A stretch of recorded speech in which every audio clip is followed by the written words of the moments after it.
ब्राह्मण शिक्षक ने उनकी इस प्रतिभा को पहचाना और उन्हें अपना टाइटल,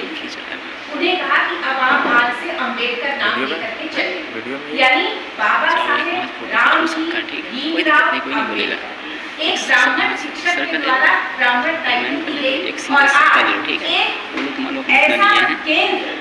जो कि अंबेडकर के चेयर को लेकर के चल रहा है कि doctor Ambedkar chair of excellence, है ना। तो इस एक्सीलेंस में ब्राह्मण शिक्षिका को बुलाया गया है और बोलने के लिए बताया गया है, यानी समय तो बदल गया कि अब वहां से यहाँ तक की यात्रा को हम लोगों ने तय कर, आगे क्या क्या करना है, आगे कैसे बढ़ना है, ये समझने की चीज है। खरवार साहब ने देश को एक्सप्लेन किया, मैंने भी मेरा चूंकि मैं डिबेटर रही हूँ तो मैं वहीं से विषय के साथ जुड़ती हूँ और चेयर को भी मैंने कोशिश किया कि समझूं कि DACE अगर इसका एक्रोनिम बन रहा है तो केवल ये doctor Ambedkar chair of excellence नहीं है, कुछ और भी सेंटर तो जी, तो सेंटर इसके अलावा भी इसका कुछ मीनिंग होगा। तो जब मैंने गूगल किया तो मुझे ये पता चला कि एक ऐसी फ्रेश वाटर में रहने वाली मछली जो हमेशा रनिंग वाटर में रहती है, मतलब एक ऐसी मछली जो ऐसे पानी में रहती है जिसमें निरंतर प्रवाह रहता है, रुके हुए पानी में नहीं रहती। यानी यह जो सेंटर है यह निरंतरता का प्रतीक है, यह प्रवाह का प्रतीक है। इसमें आप आएंगे तो समय के साथ बहते हुए आगे निकलेंगे, है ना, और नई ऊंचाइयों को महसूस करेंगे। तो ये तो सेंटर की बात होगी। अब यहाँ से जब हम आगे बढ़ते हैं कि अंबेडकर साहब को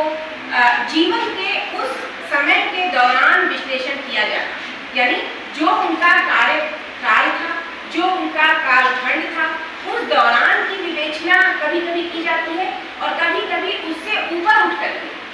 जब वो समय बीत जाता है तब आप किसी व्यक्ति के व्यक्तित्व का मूल्यांकन करते हैं तो वह मूल्यांकन और निष्पक्ष होता है और अच्छा और गहरा होता है।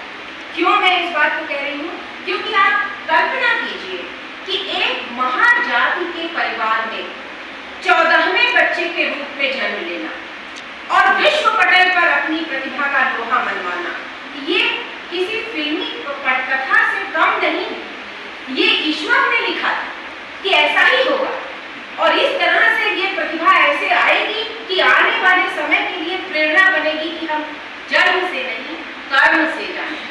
तो हमारी जाति कर्म से जानी जाएगी, हमारी जाति गुणों से जानी जाएगी। और आप सोचिए कि कोलंबिया विश्वविद्यालय में जब 300वीं वर्षगांठ मनाई जा रही थी, एक सर्वेक्षण कराया जाता है कि कौन सा छात्र उनका सबसे प्रिय छात्र है, तो नाम आता है अम्बेडकर साहब, क्योंकि ये निर्णय था कि जो छात्र सबसे प्रिय होगा कॉलेज के मुख्य द्वार पर उसकी यादव तक प्रतिमा लगेगी। तो सर्वेक्षण में उनका नाम आता है और वहां उनकी प्रतिमा स्थापित हुई, है ना, लंदन स्कूल ऑफ इकोनॉमिक्स से PhD की डिग्री प्राप्त करने के बाद। और हमारे प्रोफेशन के वो थे, आपने बैरिस्टर की उपाधि भी अर्जित की, तो इतनी लंबी शिक्षा, इतनी ज्यादा डिग्रियां उनके पास थी। तो वो आज हम क्या कह रहे हैं, हम कोई विशेष रंग को अपना ले रहे हैं, कोई विशेष प्रतीक को अपना ले रहे हैं, कोई किसी विशेष ऐप को लॉन्च कर दे रहा है और बता दे रहा है कि हम अम्बेडकरवादी हैं। ऐसा नहीं है। अम्बेडकरवादी होने के लिए आपको सिर्फ उनके ही चरणों पर और उनके ही दिखाए हुए कदमों को अपनाना पड़ेगा। जब वो